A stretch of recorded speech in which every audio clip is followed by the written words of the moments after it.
A very warm welcome to all the students of 11th.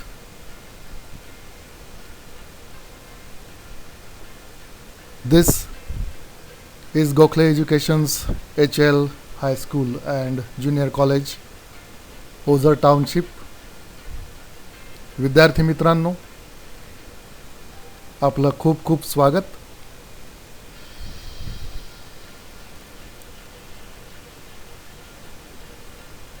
हा आपला पहिलाच video आहे, त्यामुळे आपण सगळ्यात पहिले इंट्रोडक्शन टू द कॅम्पस या परिसराची तुम्हाला ओळख व्हावी या दृष्टीने, so that you will be habitual to this campus.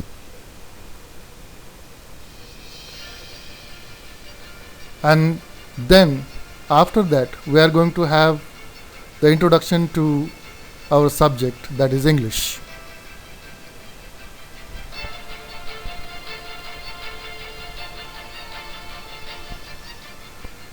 Introduction to the campus. आपला जो परिसर आहे त्याची थोडीशी माहिती आपण घेणार आहोत. HL हायस्कूल हे 1970 मध्ये इस्टॅब्लिश झालं. This high school was established in 1970 and very well known fact is it is one of the few English medium schools having government grants. गव्हर्नमेंटची ग्रांट असलेलं, अनुदानित असलेलं हे अगदी थोड्या इंग्लिश मीडियम स्कूल्सपैकी एक आहे. आणि त्यानंतर थोड्याच वर्षांमध्ये ज्युनियर कॉलेज सुरू झालं. It is followed by the establishment of the junior college. This school and junior college has a great history of very talented students. या शाळेतून, या महाविद्यालयातून, ज्युनियर कॉलेजमधून अतिशय टॅलेंटेड आणि हुशार विद्यार्थी शिकून गेलेले आहेत, बाहेर पडलेले आहेत. त्यांचा अतिशय चांगला व्यक्तिमत्व विकास झालेला आहे आणि त्यामुळे ह्या कॉलेजला ISO सर्टिफाईड स्कूल आणि ज्युनियर कॉलेज असंही म्हटलं जातं. ISO हे इंटरनॅशनल लेवलचं सर्टिफिकेशन आहे, जे आपल्या या शाळेला आणि महाविद्यालयाला मिळालेलं आहे. तोच धागा आपण पुढे धरूया. ज्युनियर कॉलेज हे जे आता तुम्ही पाहणार आहात, जेव्हा कॉलेज सुरू होईल तेव्हा तुमच्या लक्षात येईल, it is surrounded by rose garden and botanical garden. दोन अतिशय सुंदर गार्डन आपल्या ह्या कॉलेजच्या परिसरामध्ये आहेत.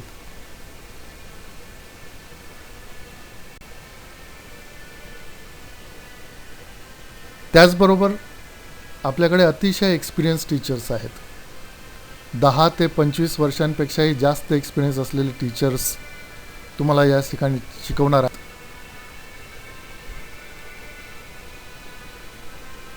आणखी एक वैशिष्ट्य असं की well equipped and separate laboratories for physics, chemistry and biology.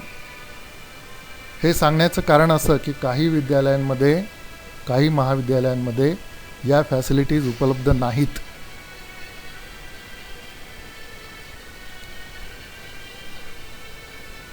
त्याचबरोबर आपल्या या महाविद्यालयामध्ये एक्स्ट्रा अँड को करिक्युलर ॲक्टिव्हिटीजही घेतल्या जातात. आपल्याला दिसतंय बघा, रांगोळी स्पर्धा, त्यानंतर एक्स्ट्रा लेक्चर्स किंवा एक्सपर्ट लोकांचे लेक्चर्स असतात. मिसमॅच डे सेलिब्रेट केला जातो जेव्हा आपलं गॅदरिंग होतं तेव्हा. साडी डे, टाय डे, त्यानंतर गुणवंत शिक्षकांचा आपण सत्कारही करतो. हॅट डे सेलिब्रेशन आपल्याला या ठिकाणी दिसतं आहे. त्यानंतर फील्ड व्हिजिट असते.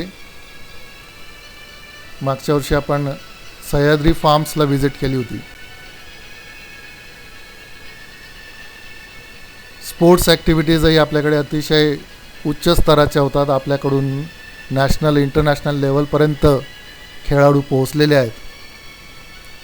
इनॉग्रेशन डे स्पोर्ट्सचा हा इव्हेंट आहे. मुलींची रेसिंग, धावण्याची शर्यत, आणि हा एक नमुना तुमच्यासमोर दिसतोय, ज्या प्रकारचे बक्षिसं मुलांना दिली जातात. आता आपण वळूया आपल्या विषयाकडे. The subject English.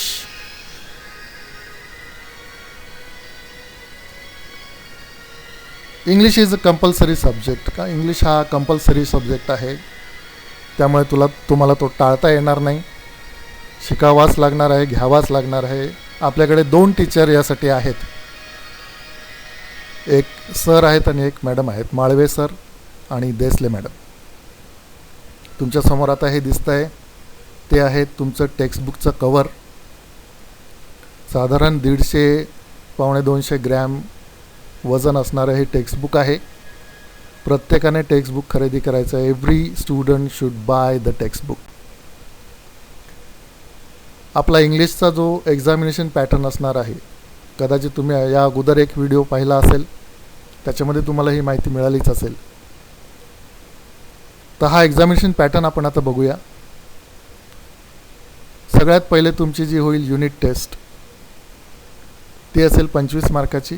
पहिली युनिट टेस्ट त्याला आपण म्हणूया. त्यानंतर होईल टर्मिनल 50 मार्कांची आणि त्यानंतर युनिट टेस्ट 25 मार्कांची आणि त्यानंतर असते ॲन्युअल. ॲन्युअल ही थेअरी आणि प्रॅक्टिकल. आपल्याकडे इंग्लिशसाठी आपण ओरल घेतो. अशी 80 अधिक 20 80 + 20 = 100 मार्क्स.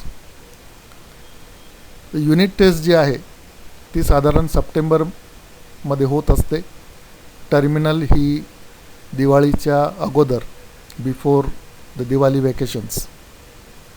त्यानंतर युनिट टेस्ट सेकंड ही साधारणतः जानेवारीमध्ये आपली होत असते आणि ॲन्युअल ही मार्च एंडच्या दरम्यान साधारणतः होत असते. असे 200 मार्कांचे तुम्हाला टोटल एक्झाम या वर्षभरामध्ये द्यायचे आहेत. आणि या 200 मार्कांपैकी पास व्हायला तुम्हाला कमीत कमी 72 मार्क्स मिळाले पाहिजे, सगळ्या टेस्ट जोडून.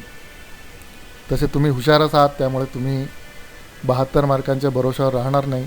You are a very good students, I hope and I consider. So how will be the question paper pattern for our subject English? Question paper pattern कसा असेल आपण आता बघूया. बघा तुम्हाला दिसतंय हे आहे ॲन्युअल ॲक्टिव्हिटी शीट पॅटर्न. आता तुम्हाला क्वेश्चन पेपर म्हणत नाही आपण, त्याला ॲन्युअल ॲक्टिव्हिटी शीट असं म्हणतो. ॲक्टिव्हिटी तुमचा जो पेपर आहे तो ॲक्टिव्हिटी शीट असतो. आता हे जे आपण डिस्क्रिप्शन देतो आहे, this description is about 80 marks of theory paper which will commence on your annual examination. Annual एक्झामिनेशनला हा पेपर अशा प्रकारचा असणार आहे. त्याचबरोबर तुमचा जो टर्मिनलचा पेपर आहे तोही ह्याच बेसिसवर असणार आहे, फक्त त्याचे मार्क्स जे आहेत ते रिड्यूस केलेले असतात. 50 मार्कांना रिड्यूस केलेले असतात. बघा क्वेश्चन 1 ए जो आहे तो सीन प्रोजवर असेल. कॉम्प्रिहेन्शन टाईप क्वेश्चन्स असतील. 6 क्वेश्चन्स, 2 मार्क्स ऑफ इच, 12 मार्क्ससाठी हा असेल. त्यानंतर ग्रामर असेल. ग्रामर जे आहे ते अनसीन म्हणजे नॉट फ्रॉम द टेक्स्ट, हे 4 मार्काचं. त्यानंतर क्वेश्चन 2A हा जो असेल हा अनसीन प्रोज असेल 12 मार्कांसाठी. त्यानंतर समरी आहे 3 मार्कांची. समरी ही आपल्याला क्वेश्चन 2A मध्ये जो पॅसेज असेल त्याची लिहायची आहे, हे लक्षात ठेवायचं आहे. त्यानंतर आहे नोट मेकिंग. नोट मेकिंगमध्ये तुम्हाला एखादा पॅसेज दिलेला असेल आणि त्या पॅसेजवर तुम्हाला नोट्स तयार करायचे आहेत. तुम्हाला क्ल्यू दिलेले असतील. जर टेबल असेल तर टेबलचा काही भाग भरलेला असेल. ट्री डायग्राम असेल तर ट्री डायग्रामचा काही भाग भरलेला असेल आणि तुम्हाला उरलेला भाग हा पूर्ण करायचा आहे. त्याच्यासाठी तुम्हाला 3 मार्क्स त्यासाठी देण्यात आलेले आहेत. क्वेश्चन 3 जो आहे तो असेल सीन पोएमवर. It will be based on seen poem. एक एक्स्ट्रॅक्ट सीन पोएमचा दिला जाईल आणि त्याच्यावरती 2 मार्क्स ईचचे क्वेश्चन्स असतील. 5 क्वेश्चन्स, 10 मार्क्स असतील. बी विल बी ॲप्रिसिएशन. याच्यासाठी सेपरेट पॅसेज तुम्हाला दिला जाईल पोएमचा आणि त्या पॅसेजवर तुम्हाला ते ॲप्रिसिएशन करायचं आहे, जे असेल 4 मार्कांचं. याच्या पुढे आपण बघूया क्वेश्चन 4 जो असेल हा पूर्णतः रायटिंग स्किल्स तुमचे जे आहेत त्याच्यावर असेल. तुम्हाला जे रायटिंग स्किल्स असणार आहेत ते आपण त्या आपल्या पुढच्या सेशन्समध्ये घेणारच आहोत. तुमच्या 10वीलाही तुमचे काही रायटिंग स्किल्स ऑलरेडी झालेले आहेत, ते तसेच पुढे कंटिन्यू असणार आहेत. त्याच्यात जर काही चेंजेस असले किंवा काही ॲडव्हान्स व्हर्जन त्याच्यातलं असलं तर ते तुम्हाला नोटिफाय केलं जाईल. बघा, पहिला जो आहे क्वेश्चन 4A हा असेल ईमेल रायटिंग और letter writing. It will be for 4 marks.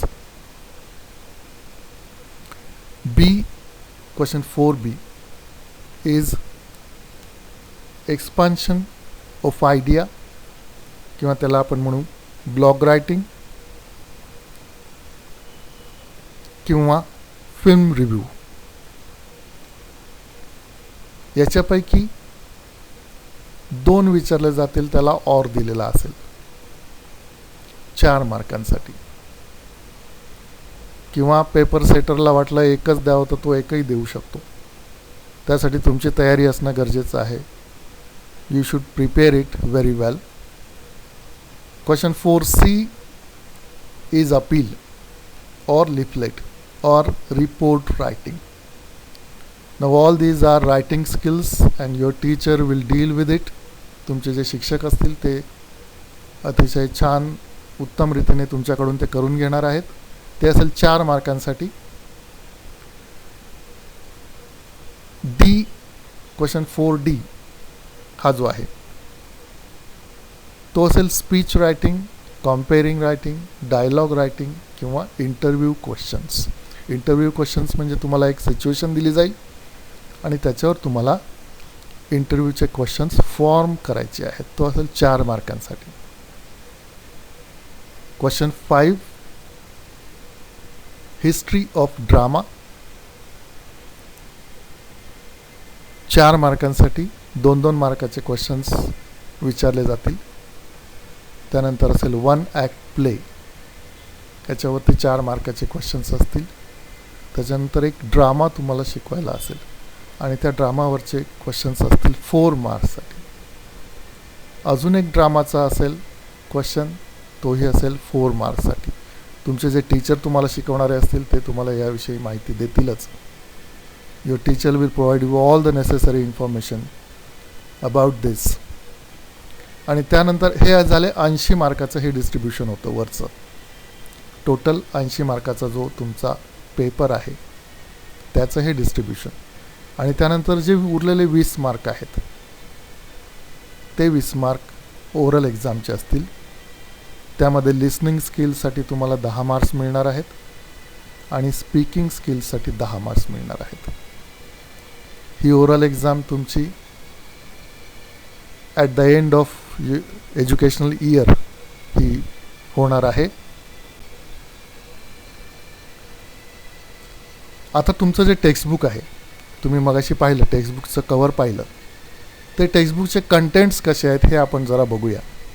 म्हणजे आपल्याला पुढच्या सेशनपासून शिकवायला सुरुवात करता येईल. सगळ्यांनी टेक्स्टबुक कंपल्सरी विकत घ्यायचं आहे, कारण टेक्स्टबुकशिवाय लँग्वेज ही शिकताच येत नाही. It is highly impossible to learn language without textbook. And English is very important language nowadays, so you need it. बघा, have a look at this. Contents जे आहेत सेक्शन 1, सेक्शन 2, सेक्शन 3 आणि section 4. तुम्हाला जे इथे दिसत आहेत ते सेक्शन 1 आणि 2, ज्याच्यामध्ये प्रोज आहे. प्रोज सेक्शनमध्ये 6 टेक्स्ट्स आहेत वेगवेगळ्या रायटर्सने लिहिलेले. आणि त्यानंतर पुढे तुम्हाला जे दिसत आहे सेक्शन 2, त्याच्यामध्ये आहे पोएट्री. पोएट्रीमध्ये जास्त करून फॉरेन रायटर्स किंवा पोएट्स आपण घेतलेले आहेत की जे प्युअरली इंग्लिश लिटरेचरशी रिलेटेड आहेत. काही कविता तुम्ही ऑलरेडी तुमच्या अगोदरच्या सिलेबसमध्ये झालेल्या असू शकतात. So this is poetry section 2. Next is section 3 and section 4. Section 3 आहे रायटिंग स्किल्स, जो तुम्हाला क्वेश्चन 4 होता. आपण जो फॉर्मॅट बघितला त्याच्यामध्ये, त्या क्वेश्चन 4मध्ये जे क्वेश्चन्स विचारले जाणार आहेत ते ह्या रायटिंग स्किल्समधले आहेत, प्लस आणखी ॲडिशनल काही रायटिंग स्किल्स तुम्हाला शिकायचे आहेत. तर हे रायटिंग स्किल्स आहे सेक्शन 3मध्ये. 6 रायटिंग स्किल्स दिलेले आहेत, 6 टेक्स्ट तुम्हाला त्या ठिकाणी असतील किंवा त्याची माहिती असेल, the information about that. Then you have section 4. Section 4 हा आहे जानर ड्रामा, म्हणजे प्रकार, लिटरेचरचा प्रकार, त्याला आपण जानर म्हणतो. आणि त्याच्यामध्ये तुम्हाला हा जो या वर्षी शिकायला जो प्रकार आहे, दिस इयर यू हॅव ड्रामा. त्याच्यामध्ये 2 टेक्स्ट पहिले जे आहेत ते history of English drama and the rising of the moon, हा एक 1 ॲक्ट प्ले आहे. आणि त्यानंतर 4.3 मध्ये आहेत तुम्हाला 2 फुल साईज ड्रामाचा स्टडी आहे. सो या ड्रामाचा तुम्हाला आउटलुक घ्यावा लागणार आहे आणि मग त्याच्यामध्ये तुम्हाला तुमचे टीचर जे मार्गदर्शन करतील त्याप्रमाणे तुम्हाला हे शिकून घ्यायचं आहे. तर हे होतं आजचं सेशन. या ठिकाणी आपण आजचं सेशन संपवत आहे आणि तुम्हाला सगळ्यांना good luck for the new beginning, कारण ही तुमची आयुष्याची नवी सुरुवात आहे. तुमचा आयुष्यामध्ये तुम्ही भरभरून यश मिळो ही सदिच्छा या ठिकाणी व्यक्त करतो आणि हे पहिलं सेशन संपवतो. धन्यवाद.